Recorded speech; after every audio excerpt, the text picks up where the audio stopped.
Hey guys, so I haven't posted for quite some time on this channel at least.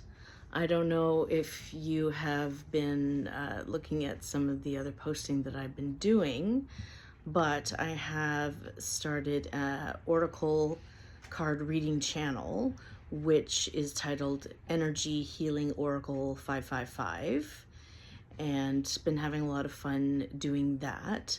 But it seems like the thread that has been winding through both of those channels is poetry.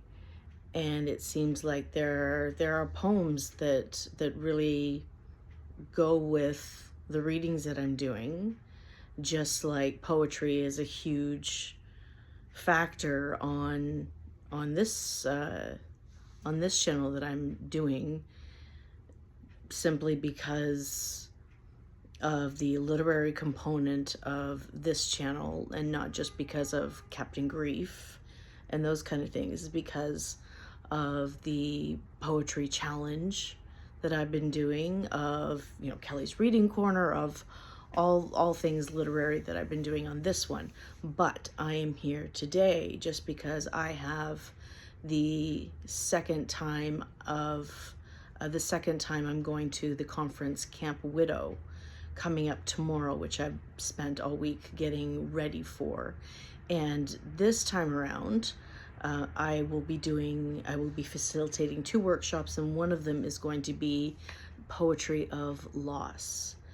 And I have been reading poetry on, well, just as I've said, I've been reading poetry on my Oracle card reading channel, and I have two poems that I have had published in the annual, in the Her Heart Annual Poetry Anthology. And I read one of them on the Oracle card reading channel, so you can go over to that if you want to hear the poem still with me.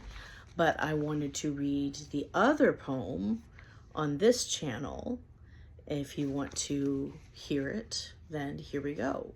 And this poem is about my son, who is now 15.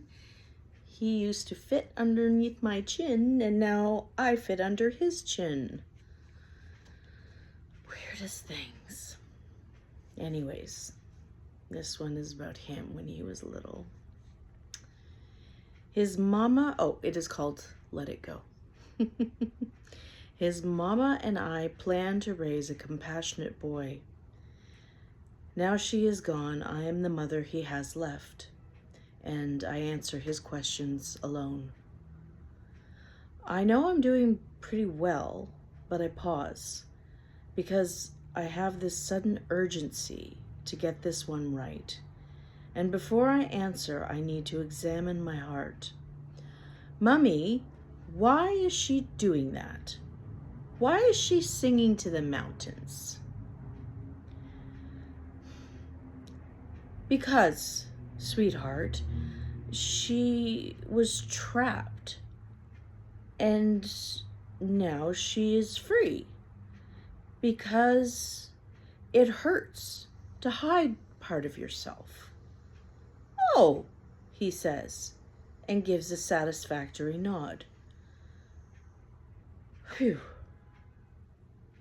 How else do I tell him that he deserves to be loved exactly as he is, and is allowed to let everything else go?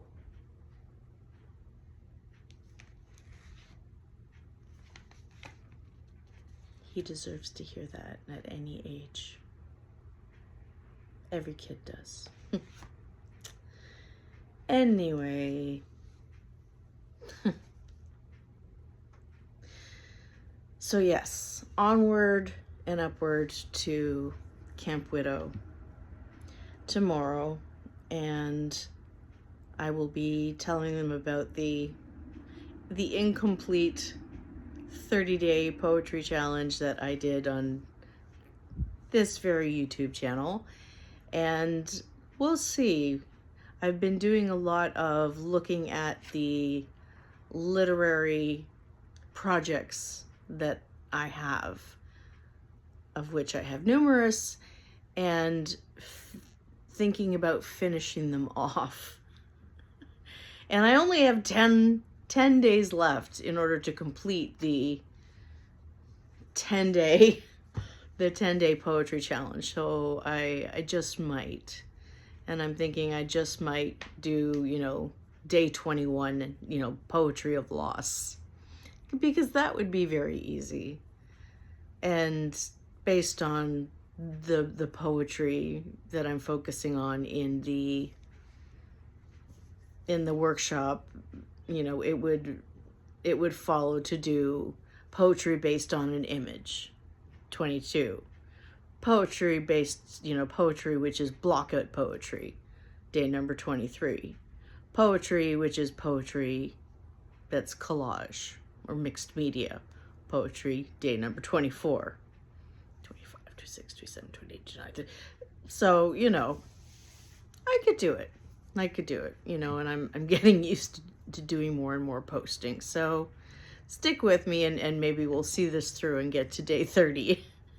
And then I could focus on other things.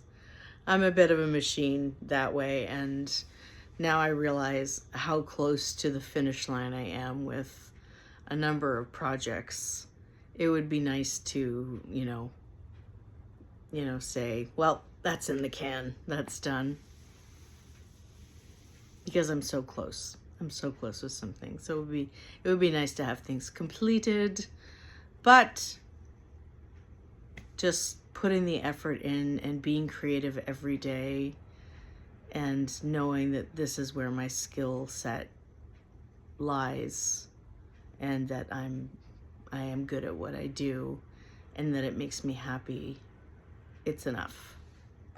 And my phone is slowly losing energy, and so am I. And I've got to go to bed. So I will say good night, good night. Parting is sweet sorrow. I will say good night till it be morrow.